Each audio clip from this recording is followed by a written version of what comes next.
Absolutely. That is the most amazing thing that has ever been offered to me in my life. That's a very nice question, I think. Isn't it sweet? Isn't that cool? Yeah, that's. Thank you for the question. It wasn't for me, but I'm still. It was psyched. for all of us, though. I mean, really. No, but I mean, if you're the Godfather, I can still go over there. Totally. And it's just still gifts.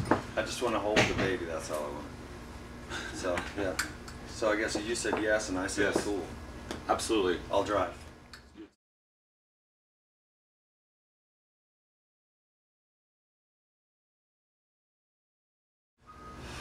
We met in high school. That's right. Yeah. We've known each other for years. 13, 14 maybe? Yeah. I've known of him even longer than that. I was 14, you were 15, that's what it was, because I was a freshman in high school. That's right. And that would make me a sophomore, and that was the first party I'd ever gone to. Yeah. Yeah. The first party. I went swimming, and That sucked. yeah, it was okay. You made it all better, baby. Should we tell them what happened, or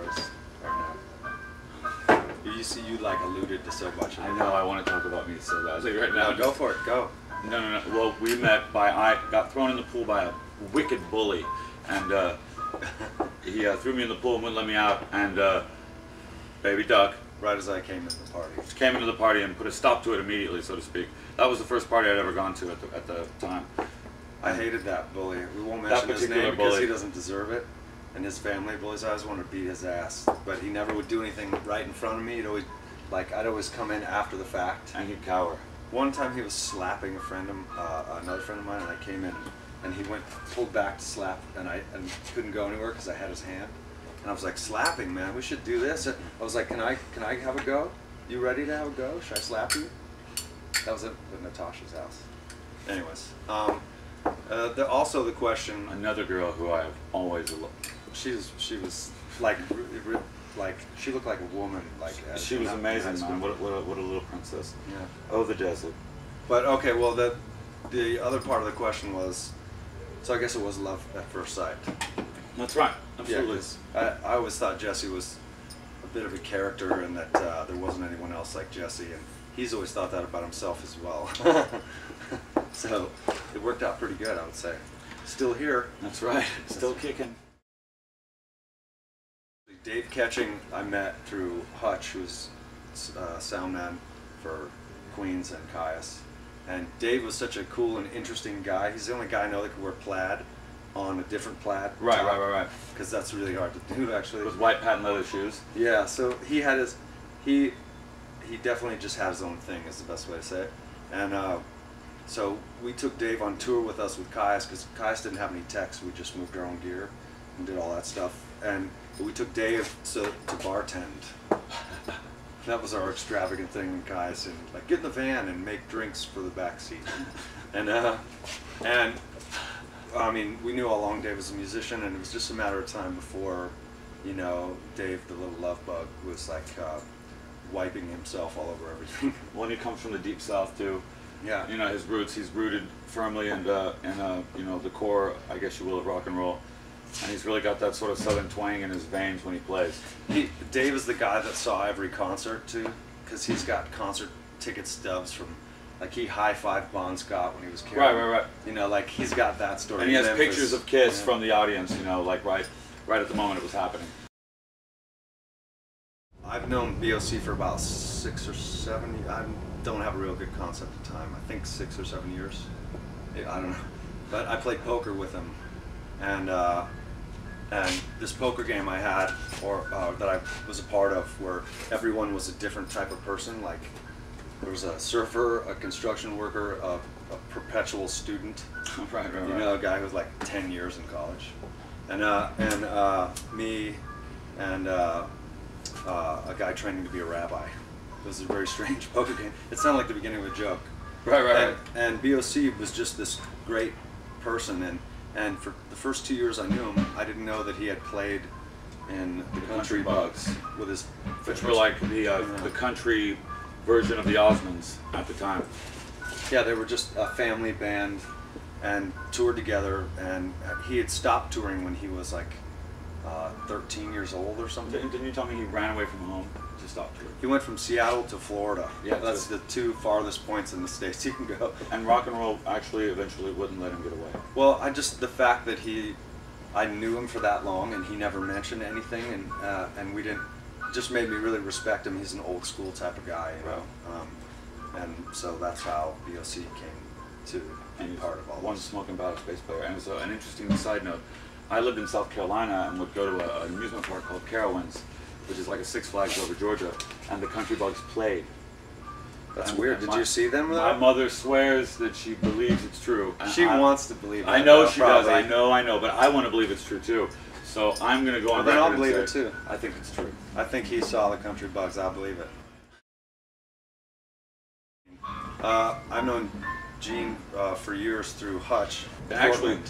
when we toured with this last European tour we did, there was a comic book with Gene in it. And Gene played in the Queens and Rated R and toured all over Rated R and for part of the first record.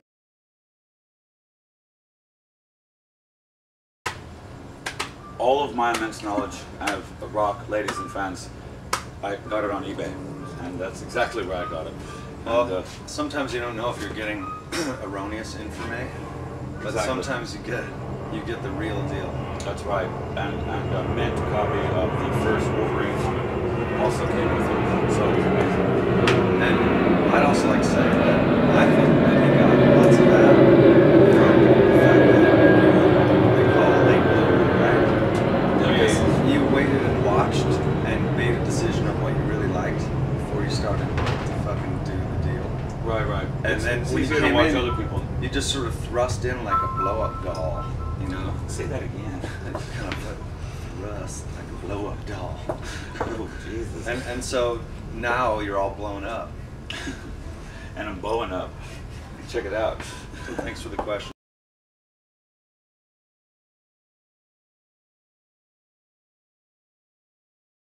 That we haven't reached the center, so you're gonna have to call us back. And because he's such a special concoction himself, it also requires nibbles, not just licks. So there's like at least 14 nibbles required to get to the center of Jack Black. I would say somewhere between a touch too much and I drank what?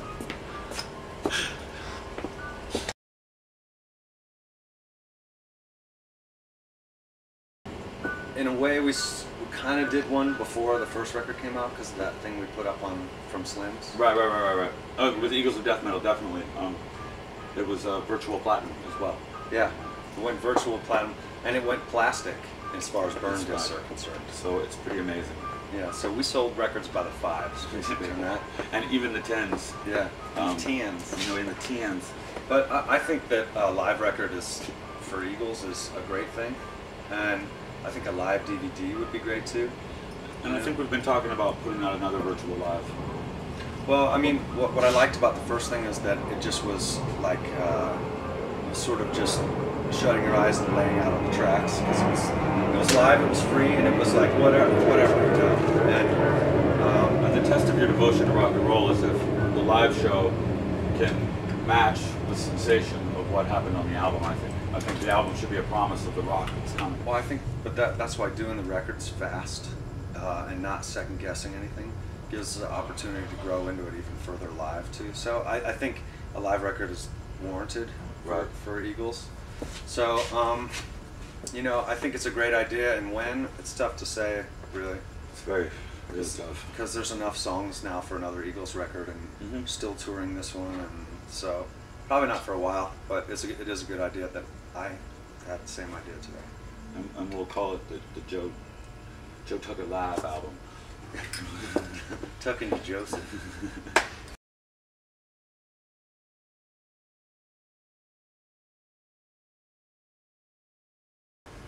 Basically, your sister's going to have to lose her virginity. Because Eagles did form before Queens did. Technically, I guess that's true. Because, well, the Desert Sessions makes it definitely true. Because Queen's record hadn't come out yet. Ooh, another text. No shit. No. I'm blown up. Well, like a blow-up doll. But that it's definitely true because That is true. the Desert Sessions came out before the first Queen's record. That's right, and it was recorded then. And recorded before the first Queen's record, so Eagles is first. That's right. So the very first time you came over to La Quinta was Zombies, Strippers Beats, and Bluegrass. Well, and the thing is, the real answer to this question is, in fact, is that let's talk about your sister's virginity now. Yeah, honey, you shouldn't bet it. You're not going to get another chance now because she's going to lose it. But to all of you other kids that are thinking about gambling your virginity away, you should either give it to Jesse and I because we know what to do with it. Absolutely. This is the warehouse where we stock lots of it that we haven't got to yet. If you truly want to protect the virginity, you know, you shouldn't covet it too hard, basically. I think we should end that there. And it's, you know, to you, Lost the Bet, sorry, and to your sister, you know, you're gonna dig this. Let's just hope he's not your type. That's right, sweetheart.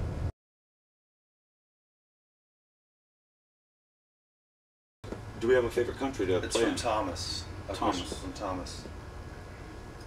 You know, I think personally, and this isn't like some pussy out way of saying, oh, I don't want to say, but every country has such a different vibe that it's, I sort of get in different moods for different things. Like I used to not, in the very beginning, I didn't understand England, right? But now it's one of my favorite places to go and has been for years, you know.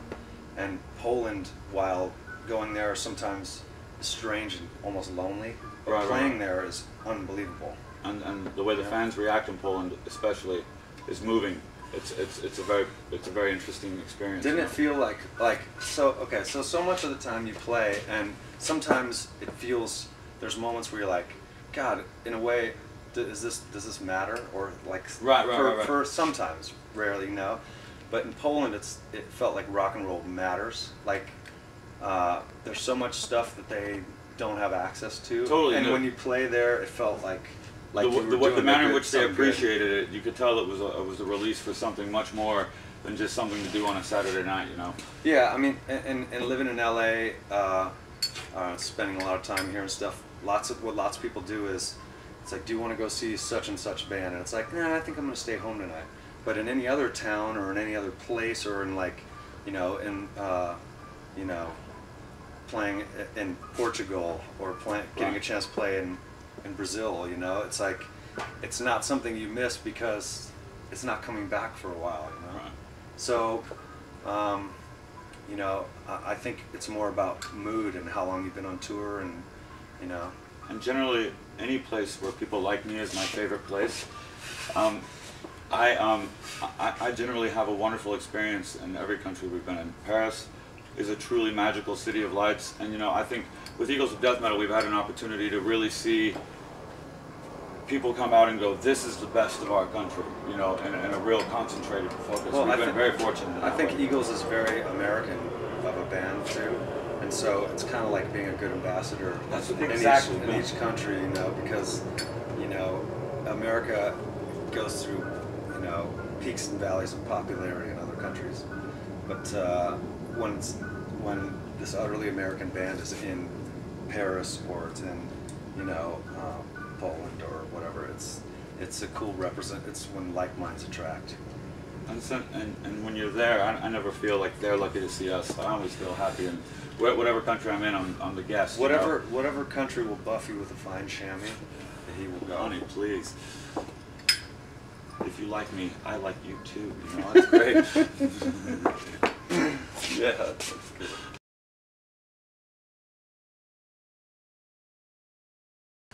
Leah, that's a good question.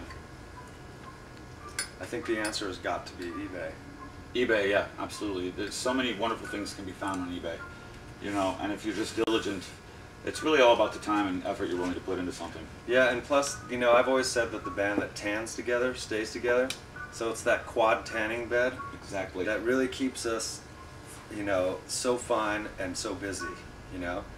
As you see, and it matches the stainless steel decor of the kitchen, so it looks very medical and very clinical. Yeah, you know, that's in our club, in our like Super Friends clubhouse, which is part of the secret, which.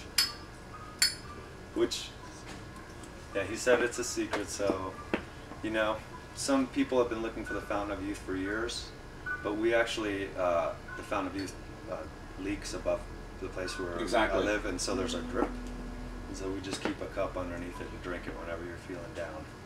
So true. Stay young forever, and it's a wonderful thing. And It's all in your head, you know.